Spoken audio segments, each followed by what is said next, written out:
अभ्यर्थीगण से अनुरोध करती हूँ कि वे मंच पर आकर अपना स्थान ग्रहण करें। सबसे पहले मेरा अनुरोध श्रीमती ममता सोनी से, वो आकर अपना स्थान ग्रहण करें। श्रीमती ममता जी सोनी।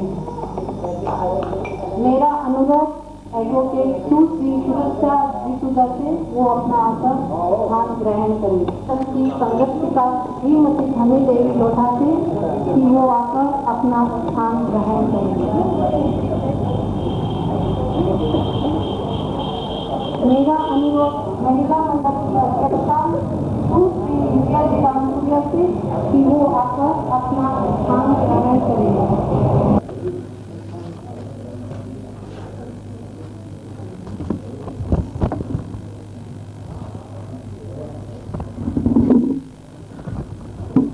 कार्यक्रम को शुरू करें इससे श्रीमती ममता जी सोनी। ये पैसे से वकील है और बहू और परिवार के साथ साथ समाज की सेवा करती है और बहू और वकील दोनों का किरदार बखूबी निभाकर आप नारी का पर्याय बनी है। मेरा अनुरोध है कि आप आकर हमें महिलाओं को मार्गदर्शन के लिए आए। आप आदरणीय आचार्य श्री महाप्रज्ञ जी के विद्वान शिष्य शासन श्री मुनि श्री हीरालाल जी, मुनि श्री रमेश जी, आज के इस आयोजन के अध्यक्ष श्री आत्माराम जी, जैन श्वेतांबर तेरापंथ महिला मंडल के अध्यक्षा सुश्री विजया जी रामपुरिया एवं मंत्री श्रीमती विमला जी लोढ़ा, देवी स्वरूपा श्रीमती रेवती जी कुंडलिया एवं श्रीमती कंचन देवी जी पिंचा, उपस्थित सज्जनों व बहनों, सबसे पहले मैं उपस्थित समस्त महिलाओं को अंतर्राष्ट्रीय महिला दिवस के उपलक्ष्य में बधाई देती हूँ और मंगल कामना करती हूँ कि आप सभी का जीवन मंगलमय हो। आज की इस संगोष्ठी के जरिए मैं विश्व के समस्त महिलाओं को आह्वान करती हूँ कि वो राजनीतिक, सामाजिक और आर्थिक क्षेत्र में आगे आवे और पुरुषों की तरह अपना मुकाम हासिल करे। यह कहना कतई झूठ है कि बिना पुरुष के नारी अधूरी है। ऐसा कहने वालों से मैं पूछना चाहूंगी कि क्या भारत के प्रथम महिला प्रधानमंत्री को राजनीतिक शिखर पर पहुंचाने के लिए उसके पति ने सहारा दिया था? क्या सोनिया गांधी, मार्गरेट थैचर, बेनजीर भुट्टो आदि विश्वविख्यात महिलाओं को अपने बलबूते पर अपना मुकाम हासिल नहीं हुआ था? क्या वो किसी पुरुष की मोहताज नहीं है? जमाना हमसे है, हम जमाने से नहीं। मुझे पुरुष जाति से नफरत नहीं है, लेकिन नारी को पुरुष की दासी कहना गलत है। नर और नारी एक दूसरे के पूरक होते हैं। जब कभी महिलाओं के बारे में बोलने की बारी आती है तो सदैव ही नारी की अस्मिता की सुरक्षा तक ही संकीर्ण हो जाते हैं, जबकि आज आवश्यकता है नारी के सर्वांगीण विकास पर चर्चा करने की। नारी इस जगत की जननी है, नारी माता है, नारी शिक्षिका है, नारी मित्र है। फिर भी हमारे देश में नारी बेचारी है। बचपन में नारी को पिता की, युवावस्था में पति की और जीवन के अंतिम पड़ाव में अपने पुत्र के सहारे की जरूरत होती है। यानी नारी का अपना कोई निरपेक्ष अस्तित्व नहीं है। हर कदम पर वह बिना पुरुष के अस्तित्व के रिक्त है। मैं यह नहीं कहती कि नारी बिना पुरुष के अपने अस्तित्व को स्थापित करे, परंतु आवश्यकता इस बात की है कि नारी पुरुष के साथ रहे, वे कदम से कदम मिलाकर इस सृष्टि में जिस परमोद्देश्य से विधाता ने उसे भेजा है उसे पूर्ण करे, लेकिन बेचारी बनकर नहीं, पुरुष की परछाई बनकर, और वह भी ऐसी परछाई जो पुरुष को दिशा ज्ञान करावे। हमारे देश में नारी सशक्तिकरण हेतु कई कानून बने। 80 के दशक तक हमारे देश में नारी की सुरक्षा हेतु कोई विशेष कानून नहीं था। अखबार दहेज हत्या, वधू दहन, दहेज अत्याचार, नारी आत्महत्या की घटनाओं से भरे पड़े रहते थे। तब हमारे विधायिका को नारी को संबल प्रदान करने की आवश्यकता महसूस हुई और दहेज विरोधी कानून बना, जिसके अंतर्गत दहेज देना और देना दोनों को अपराध माना गया। दहेज हत्या के मामले में विधायिका ने इस प्रश्न पर भी ससुराल में हत्या होने पर गवाह कहाँ से मिलेंगे?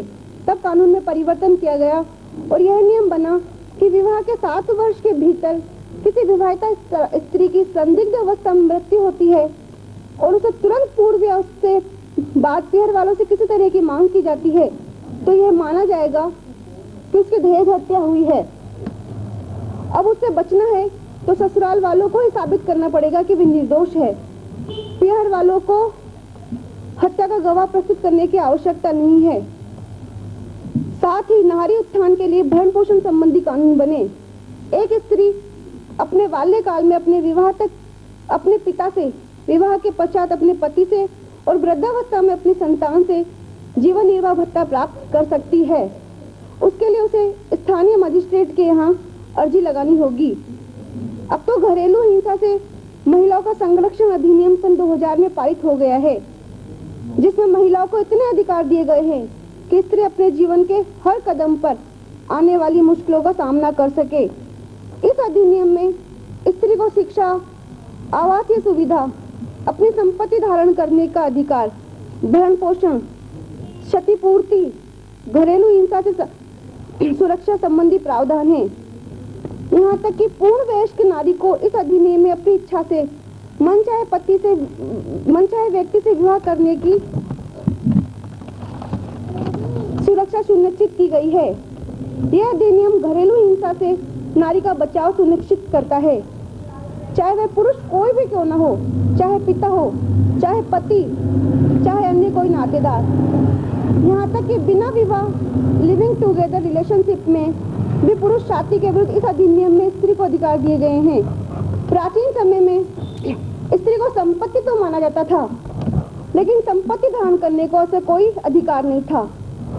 पैतृक संपत्ति में नारी को कोई हक नहीं था। वह न तो पिता की और न अपने पति की संपत्ति में कोई अधिकार रखती थी।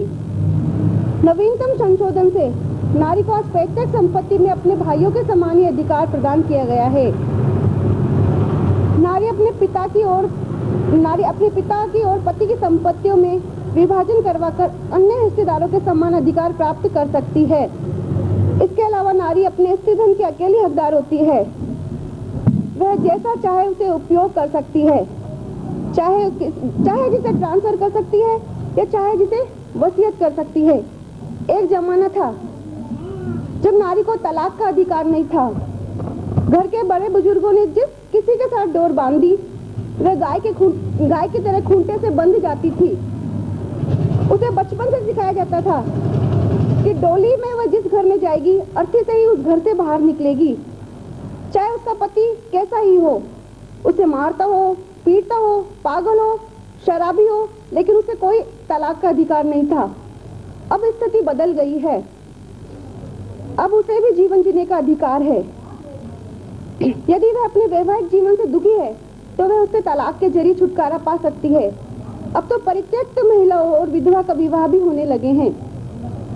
इसके अलावा भी कई कानून महिलाओं के पक्ष में बने, फिर भी कानून लागू नहीं हो पा रहे हैं। इसके लिए जिम्मेदार है समाज में व्याप्त कुरीतियां और अशिक्षा। यहाँ अशिक्षा से मेरा मतलब किताबी शिक्षा से नहीं है, बल्कि ऐसी शिक्षा से है जिसमें सुसंस्कृत चरित्र की शिक्षा हो। आज देखने में आता है कि जिसको कानून का ज्ञान है वह कानून का दुरुपयोग कर रहा है, और जो इन कानूनों से अनभिज्ञ है उसके साथ अत्याचार होने के बावजूद भी वे नार के जीवन जी रहे हैं। तो यहाँ जरूरी है इस तरह की व्यवस्था हो कि इन कानूनों का दुरुपयोग न हो और जिसे कानून की मदद की आवश्यकता हो उस तक कानून पहुँच सके। जहाँ तक कुरीतियों का सवाल है, जाति प्रथा, बाल विवाह, दहेज प्रथा, बढ़ चढ़कर विवाह में खर्च करना, दहेज को उपहार बताना, उन्हें समूल नष्ट करना भी जरूरी है। यहाँ मैं पुरुषों के लिए एक कथन कहना चाहूंगी कि पुरुष भी नारी को महत्व दे। एक पुरुष अपनी पत्नी, अपनी पुत्री और अपनी बहन से सर्वोत्तम चारित्रिक गुणों की अपेक्षा करता है और स्वयं चरित्र को ताक में रख देता है। इसलिए पुरुष को चाहिए कि जैसा वह चाहता है पहले स्वयं वैसा बने, नारी को सर्वोत्तम शिक्षा के लिए अवसर प्रदान करे, जीवन के महत्वपूर्ण निर्णयों में उसकी इच्छा को सम्मान दे। अंत में मैं महिला दिवस पर इस गोष्ठी का आयोजन करने के लिए श्री जैन श्वेतांबर तेरापंथी महिला मंडल का धन्यवाद ज्ञापित करती हूँ कि मुझे उन्होंने यहाँ बुलाकर मेरा मान बढ़ाया। धन्यवाद।